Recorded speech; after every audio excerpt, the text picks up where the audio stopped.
The wind that night was cruel. It howled through the narrow alleys and slipped through every crack in the old windows of Sam's small rented room.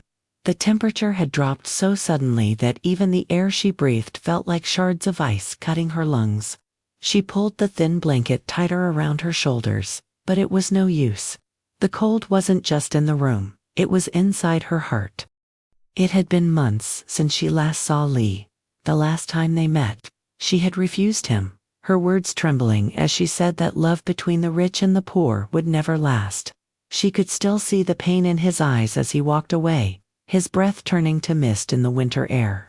Since then, Sam had tried to forget, to bury the memories beneath her busy days at work and sleepless nights filled with regret. The city outside was alive with the sounds of motorcycles and vendors calling out in the evening market. But Sam's world was quiet.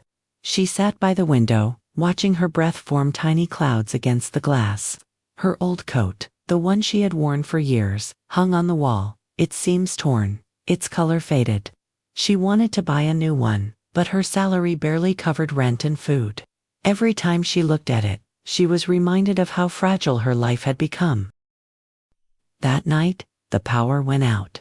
The single light bulb above her bed flickered once, then died. The room fell into darkness, leaving only the pale glow of the streetlight outside. Sam lit a candle, its flame trembling in the wind like her heart did whenever she thought of Ly. She whispered to herself, "Maybe it's better this way. Maybe he's forgotten me by now." But deep down, she knew she hadn't forgotten him. His kindness, his steady voice, the way he always brought her hot coffee when she worked late, all of it still lingered, like the faint scent of warmth left behind in the middle of the coldest season. As she lay down, she pulled the blanket close again, her mind swirling with the echoes of the past. Outside, the winter night continued, silent, endless, and cold. Yet somewhere, far away in that same city, someone was thinking of her too. The next morning, the wind hadn't softened. The sky was a dull gray, heavy with clouds that threatened to snow. Sam wrapped her scarf tightly, ready to face another long day at the small roadside cafe where she worked. Her hands were numb, her breath misting in front of her face, as she hurried along the narrow street. When she arrived, a small brown box sat quietly on the counter, no name, no address, just her name written neatly in familiar handwriting, for Sam. She froze, her heart skipped a beat. For a moment, she just stood there, staring at it, afraid to hope. Her coworker laughed softly. "Someone's thinking about you this winter," she teased. Sam smiled faintly but said nothing. Her fingers trembled as she untied the thin red ribbon wrapped around the box. Inside, neatly folded, was a thick woolen coat, soft and warm, the color of morning coffee. Beneath it lay a small handwritten note. "You always forget to take care of yourself. The world may be cold, but you don't have to be. Ly." Sam's breath caught in her throat. She touched the fabric. It was so warm it almost felt alive. Her eyes blurred, and before she knew it, a tear had rolled down her cheek, falling onto the note. Ly. Even after everything, after she had pushed him away, he still remembered her. He still cared. The cafe door swung open suddenly, and a gust of icy wind rushed in. Sam quickly slipped her arms into the coat. The moment it wrapped around her shoulders, she felt something she hadn't felt in months, comfort. It was as if the warmth carried Ly's presence, his quiet care, his patience. For the rest of the day, she couldn't stop thinking about him. Every time she felt the softness of the coat, every time the cold wind tried to bite her skin but failed, she thought of his words, his steady hands, his eyes that always looked at her with understanding. That night, when she returned home, she found herself smiling, a real, gentle smile. She sat by the window, holding the note under the flickering candlelight. The city outside was still cold, but inside her tiny room, the air felt different, warmer, softer, almost as if Ly himself had lit a quiet fire in her heart. Sam whispered to herself, "Why does kindness hurt more than words ever could?"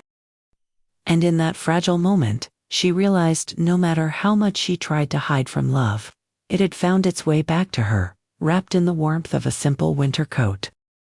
The snow began to fall that evening, gentle at first, then heavier, covering the narrow streets in a soft white blanket. The sound of the city quieted, replaced by the whisper of snowflakes landing on rooftops and trees. Sam wrapped her coat tightly around her and stepped outside after her shift, her breath fogging the cold night air. The streets glowed under the yellow lamps, and each step she took left a faint imprint on the snow. She walked slowly, lost in her thoughts, her heart still heavy from the emotions the morning's gift had stirred. As she turned the corner near the old bookstore, she saw a familiar figure standing under the streetlight, tall, calm, wrapped in a dark gray coat dusted with snow. Ly. For a moment, she froze. Her heart pounded against her ribs, the same way it had the first time she met him. He looked up, as if feeling her gaze, and when their eyes met, the world seemed to fall silent. "Sam," he said softly, his voice trembling slightly, not from the cold, but from the weight of all the unspoken words between them. She tried to speak, but her lips parted without sound. "Why are you here?" she finally whispered. Ly took a step closer, his breath forming tiny clouds between them. "Because I couldn't stand knowing you were walking home alone in this cold," he said, "and because I wanted to see if the coat fits." Sam looked down, brushing the edge of the coat with her fingers. "It fits perfectly," she murmured, "too perfectly." He smiled faintly. "Then I'm glad. I was afraid you'd throw it away." Sam's eyes glistened. "I almost did," she admitted, her voice shaking. "But when I wore it, it felt like warmth I didn't know I needed." They stood there, the snow falling gently between them. The streetlight painted their shadows long and thin on the ground. Ly stepped closer until he was just a breath away from her. "You don't have to keep pushing me away, Sam," he said quietly. "I don't care about the difference between us, money, background. All of it means nothing if I can't share moments like this with you." Sam's eyes softened. "Ly, you don't understand," she said, almost pleading. "Love between rich and poor isn't simple. It's not just about feelings, it's about worlds that don't mix. I've seen too much pain to believe in fairy tales." Ly's expression didn't waver. "Then let me show you that not all stories end in pain," he said gently. "I can't promise a fairy tale, but I can promise to stay." The silence that followed was filled with falling snow, soft, endless, almost like a lullaby. Sam looked up at him, and for the first time, she didn't see a wealthy man or someone from another world. She just saw Ly, the man who remembered her favorite food, who worried when she worked late, who bought her a coat so she wouldn't shiver alone in the dark. She smiled faintly through her tears. "You're impossible," she whispered. Ly chuckled, his eyes shining. "Maybe, but I'm impossible for you." As the snow fell harder, she finally let him step closer. And when his gloved hand brushed hers, she didn't pull away. For the first time in a long time, the cold didn't feel so cold anymore. The next morning, the world seemed reborn. The snow had stopped, leaving everything blanketed in shimmering white. The early sunlight spilled across the rooftops, turning the frost into tiny diamonds. Sam woke up earlier than usual, her heart strangely light. For the first time in months, she had slept soundly, no dreams, no tears, just warmth. As she stepped outside her small house, the air was still cold, but the sight before her made her stop. Ly was standing by the fence, holding 2 cups of steaming soy milk. His hair was slightly messy, his cheeks pink from the cold, but his eyes, those calm, steady eyes, held a warmth that the winter sun could never match. "You're early," she said softly, brushing a strand of hair from her face. He smiled. "Couldn't sleep. I wanted to make sure you had breakfast." He handed her the cup. "Careful, it's hot." Sam accepted it, her fingers brushing his gloved hand for just a second. That simple touch sent a strange rush through her, not the trembling of fear she once felt, but something deeper, softer. They stood in silence, sipping soy milk while watching the sun climb higher. The world around them was quiet, except for the faint sound of children laughing somewhere down the road. After a long pause, Sam finally spoke. "Ly, why are you doing all this? You don't owe me anything. I'm not—" He stopped her gently. "You don't have to be anyone else," he said. "You've worked hard all your life, Sam. You've taken care of everyone except yourself. I just want you to know that it's okay to let someone care for you too."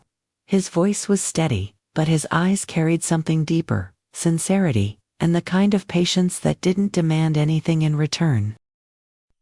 Sam looked away, watching the sunlight melt the frost on the fence. "I'm afraid, Ly," she whispered. "Afraid that one day, this warmth will disappear. That I'll wake up and realize it was just kindness, not love." Ly took a slow breath, then stepped closer.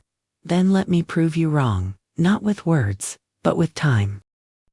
The wind blew gently, lifting her hair as if nature itself paused to listen. Sam turned to face him fully. The winter air was sharp against her skin, but inside, she felt something thaw, something fragile and alive. He reached into his pocket and pulled out a small knitted scarf, the same color as her coat. "You forgot something yesterday," he said with a half smile. She laughed softly. "You made this too."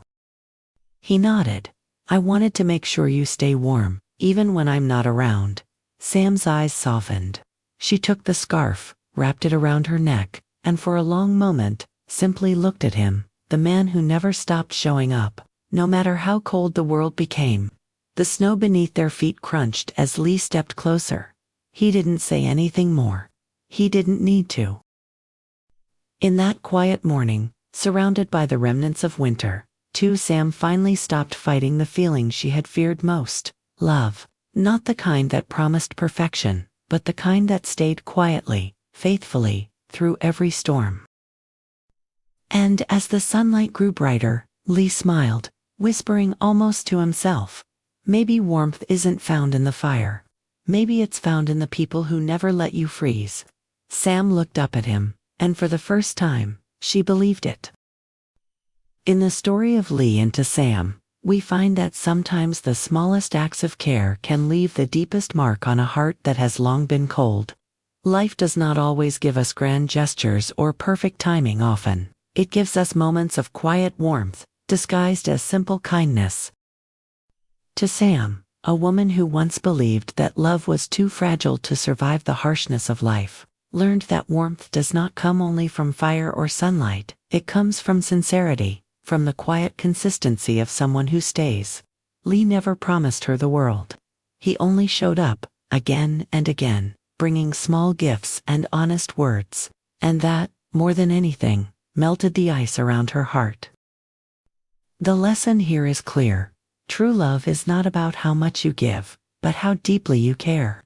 It's about listening when words fail, showing up when no one else will, and believing that even in the coldest winter, the heart can still bloom with hope. We often think that strength means facing storms alone. But sometimes, true strength is allowing someone to stand beside us, to share our silence, to hold our fears, to remind us that we are not forgotten. Ly's gift was not just a coat or a scarf. It was a message that love, when given selflessly, can restore faith in the most wounded soul. And to Sam's journey reminds us that healing doesn't happen all at once. It begins with a single moment of warmth, a single act of trust. So when life feels cold, when everything seems distant or uncertain, remember this: even the smallest flame can light up the darkest night. Even a humble gift, wrapped with care, can melt the hardest heart. Because love, in its purest form, is not found in perfection, but in the courage to care, again and again, no matter how many winters come.